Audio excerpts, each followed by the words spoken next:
Selamat pagi teman-teman, jumpa lagi di channel YouTube saya Fisika Gampang. Jangan lupa yang belum subscribe, segera subscribe karena akan ada banyak materi yang saya upload di channel saya. Semoga bermanfaat, bisa kalian pelajari dengan baik dan bisa sukses dalam mata pelajaran fisika maupun matematika. Ya.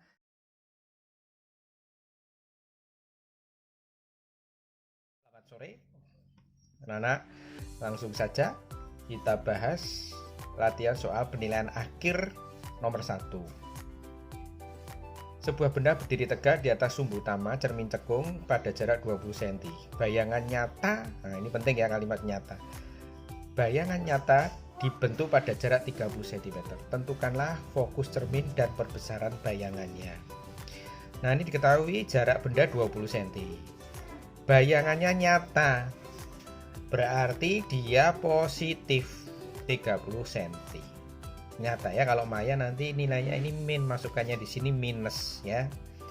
Ditanyakan F dan perbesarannya M. Masukkan rumus ini saja, 1/F sama dengan 1/S ditambah 1/S aksen.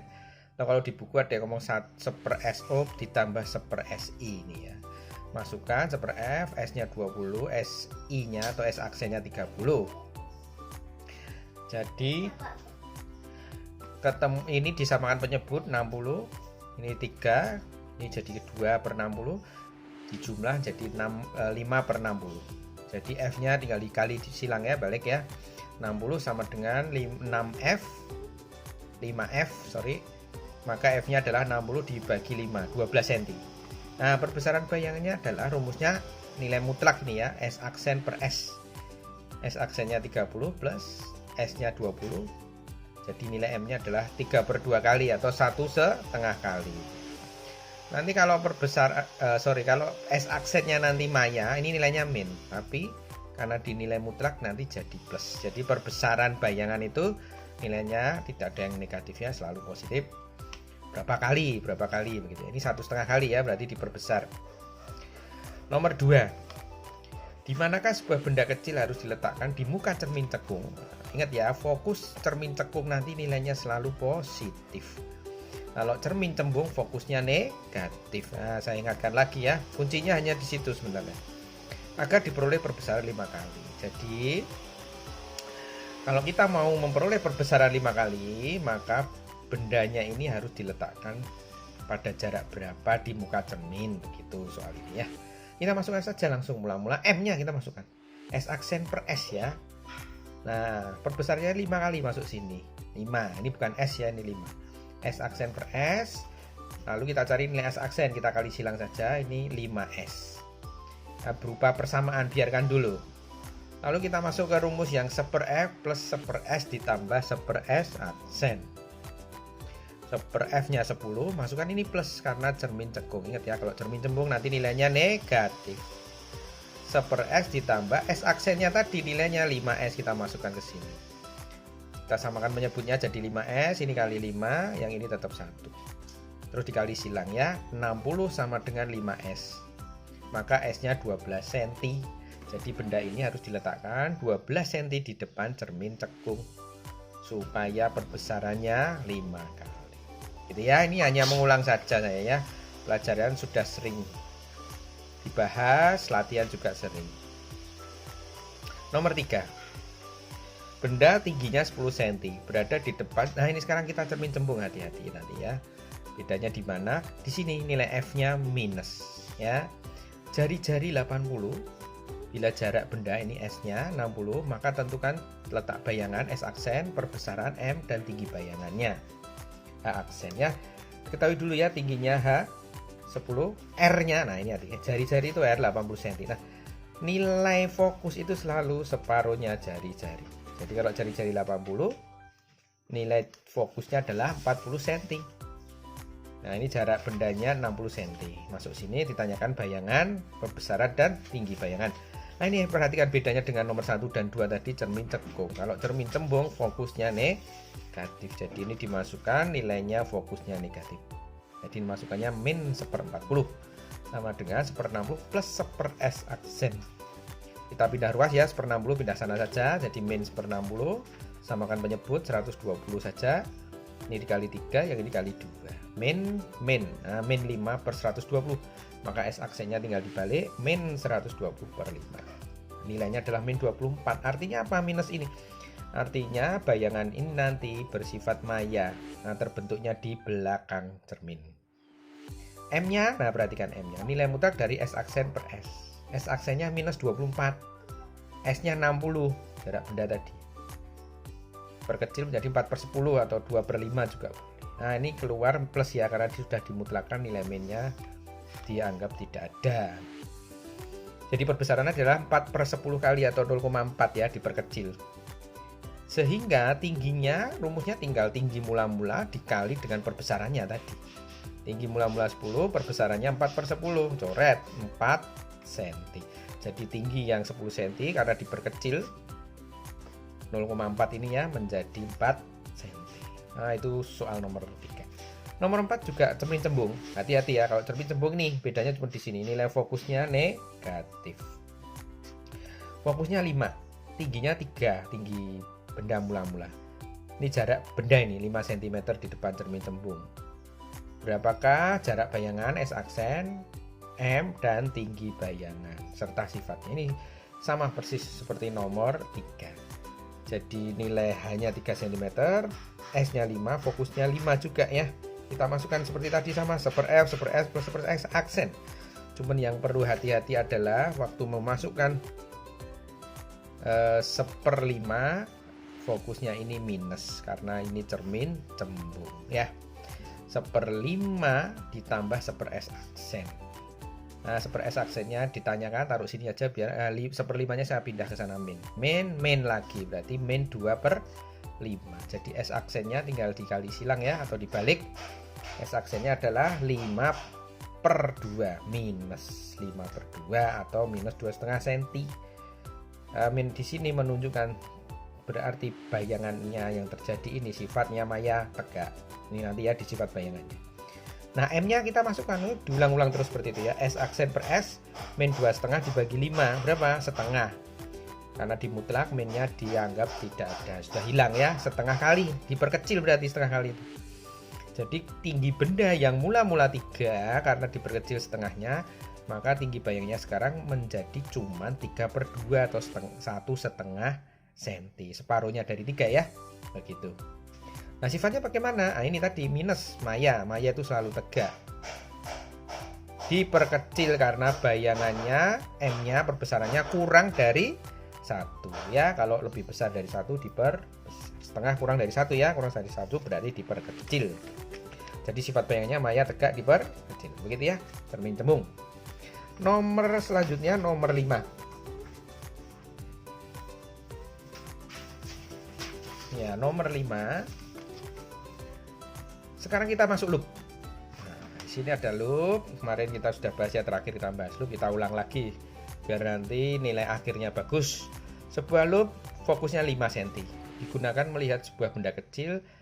Titik normalnya dianggap 25, disebutkan di soal ini ya. Tentukan perbesaran loop jika pengamat berakomodasi maksimum matanya atau tidak berakomodasi, yang B, yang C berakomodasi pada jarak 40 cm. Nah, rumusnya cuma 3 ini memang kalau loop. Jadi M perbesarannya maksudnya ya. M-nya ini SN per F plus 1 kalau maksimum. Tinggal dimasukkan saja. SN-nya normal ini titik dekat normal 25/5 fokusnya plus 1 6 kali. Kalau tidak berakomodasi bagaimana? Ya tinggal SN per F, tidak usah plus 1. Berarti 25/5 5 kali. Kalau berakomodasi pada jarak 40 bagaimana rumusnya? Ya, ini SN per F ditambah SN per X. Nah, X-nya ini adalah 40 cm. Masuk saja. 25/5 ditambah SN-nya 25 per X, mintanya berakomodasi pada jarak 40. Nah, ini sederhanakan ya, bagi 5, 5/8. 5/8 itu 0,625. Jadi ini 5 ditambah 0,625. 5,625 kali perbesarannya. Ya, tidak akan lebih dari 6 karena 6 ini adalah perbesaran maksimum. Ya, jadi antara 5 sampai 6. Jadi kalau berakomodasi pada jarak tertentu mesti dia di antara 5 sampai 6. Nah, untuk yang ini karena berakomodasi pada jarak 40, jika dihitung ketemunya adalah 5,625 kali. Selanjutnya nomor 6. seorang mempunyai titik dekat 30 cm. Ini normal ya, maksudnya titik dekat normal. Karena 25 sampai 30 masih dianggap normal. Ingin melihat sebuah benda dengan loop. Ingat ya, kalau SMP pengamatnya dianggap normal matanya, titik dekatnya. Kalau tidak normal hitungannya nanti beda. Apabila orang tersebut berakomodasi maksimum dan ingin perbesarannya 5 kali, maka jarak fokus loop yang harus digunakan berapa? Nah, M-nya 5 kali ya. Kita masuk dari sini dulu cara mengerjakannya. M 5 kali. Masukkan ke akomodasi maksimum ya. Ingat, akomodasi maksimum Sn per F plus 1. 5 perbesarannya, Sn per F 30. Ingat, di sini bedanya cuma Sn-nya diganti, soalnya mintanya 30. Per F plus 1. Nah, plus 1 ini pindah sana saja. 5 min 1 ya 4. Jadi 4 sama dengan 30 per F. Maka F-nya sama dengan 30 dibagi 4. 7,5 cm ya. Jadi fokus dari loop ini adalah 7,5 cm. Begitu ya, rumusnya cuma sederhana kok, loop gampang. Nomor 7. Seorang siswa berpenglihatan normal, jarak minimum. Nah, ini minta normalnya 25 lagi. Balik lagi ya, tadi 30, nomor 7 sekarang minta 25 lagi. Mengamati benda kecil melalui loop. Berakomodasi maksimum. Nah, jadi kalau mengerjakan soal loop itu dilihat saja kalimat intinya berakomodasi maksimum atau tidak dan jarak baca normalnya berapa. Itu yang harus diketahui dulu ya, jangan sampai salah. Jika benda itu berada 10 cm di depan loop, maka tentukan berapa fokus loop, kekuatan loopnya, dan perbesaran bayangan yang dihasilkan. Nah, ini agak beda soalnya ya, perhatikan cara mengerjakannya. Untuk mencari fokus loop, karena di sini ini adalah 25 cm ini adalah kalau ingin berakomodasi maksimum, maka bayangannya harus jatuh di titik dekat ini, intinya begitu. Jadi S aksennya ini harus sama dengan Sn-nya. Itu saat berakomodasi maksimum itu adalah saat S aksen itu sama dengan Sn atau titik dekat normal mata. Maka kita masuk ke rumus yang kayak cermin tadi, sama 1/F sama dengan 1/S plus 1/S aksen. Tetapi S aksennya ini kita ganti titik dekat normal mata 25, tapi minus. Nah, perhatikan. Kenapa min? Karena ini adalah bayangan yang dibentuk oleh loop. Nah, bayangan yang dibentuk loop ini adalah selalu maya. Ya, karena terjadi di depan lensa. Nah, di depan lensa itu maya gitu ya. Jadi ini min, ini artinya bayangan yang dibentuk loop itu harus maya. Kalau enggak nanti enggak kelihatan. Ya, minus 25. Ya, maya dibuat min 25. Min sejauh Sn-nya ya, supaya berakomodasi maksimum. Nah, masalah sini S-nya adalah ini toh, bendanya diletakkan 10 cm di depan. Per 10 ditambah 1/min 25. Jadi di sini malah min sekarang jadinya ya. Min 1/10 min 1/25. Jadikan penyebutnya 100 saja biar gampang, enak. Ini 10, ini dikali 4. Jadi 6/100, jadikan per 100 ya. 6/100 berarti F-nya tinggal dibalik 100/6 ya, dikali silang begitu. 100/6. Nah, biarkan saja seperti ini, enggak apa-apa. Kalau urean ya, kalau pilgan tinggal disesuaikan dengan pilgannya. Nah, berapa kekuatan loop? Nah, kekuatan loop itu P. Nah, rumusnya 100 per F. Kalau kamu menggunakan rumus 100 per F, maka F-nya ini dalam senti. Nah, saya selalu suka dalam senti ya. Baik, jadi kita bahas pakai yang ini saja. Kalau kamu pakai P sama dengan 1 per F, nanti F-nya harus dalam meter. Jadi ini harus dikonversi ke meter dulu. Nah, kalau saya senang senti ya. Jadi saya pakai yang 100 per F ya. 100 dibagi F-nya 100/6 di sini. Berarti P-nya tinggal dikali dibalik ya, 100 dikali 6/100. Nah, 100-nya bisa dicoret. Jadi kekuatan lensa yang dipakai siswa ini adalah 6 dioptri. Berakomodasi maksimum. Perbesarannya adalah Sn per F plus 1. Sn-nya normalnya jarak dekatnya 25. F-nya diketahui 10. F-nya tadi dihitung ya, ketemulah 100/6. Ditambah 1. Nah, ini dikali dibalik ya, 25 dikali 6/100, berarti 25 dicoret sama 100 4, jadi 6/4 ditambah 1. 6/4 itu 3/2 ya, 3/2 itu 1/2. 1/2 tambah 1, 2,5 kali. Jadi perbesaran yang dihasilkan loop ini tadi adalah 2,5 kali. Nah, ini cuma teori. Bayangan yang dibentuk oleh loop itu apa? Bayangan yang dibentuk oleh loop itu selalu maya tegak diperbesar karena benda diletakkan di ruang satu, selalu di ruang satu. Maksimal di F ya, F itu saat tidak berakomodasi. Ya, jadi bayangan yang dibentuk oleh loop itu memiliki sifat maya tegak dan diperbesar. Soal selanjutnya nomor 9 ya, berarti nomor 9, sebuah lensa berjarak fokus 5 cm digunakan sebagai loop. Maksudnya lensa cembung ya, loop itu sebagai lensa cembung. Berjarak fokus 5, jika mata normal menggunakan loop tidak disebutkan, berarti SN-nya dianggap 25. Berakomodasi maksimum, perbesarannya berapa? Wah, SN per F plus 1, ya, kayak biasa tadi ya, 25 per 5 plus 1, 6 kali. Ya, cuman begitu nomor 9 ya. Nomor 10, seorang anak menggunakan loop jika perbesarannya adalah 11 kali saat pengamatannya apa ini? Berakomodasi maksimum. Maka fokusnya berapa? Nah, ini juga hati-hati, SN-nya diminta 30. Masukkan saja berakomodasi maksimum. M-nya adalah SN per F plus 1. Jadi 11 sama dengan 30, hati-hati karena diminta SN-nya 30 ya. Per F plus 1. Nah, plus 1-nya pindah ruas saja ke sana, 11 min 1, 10 ya.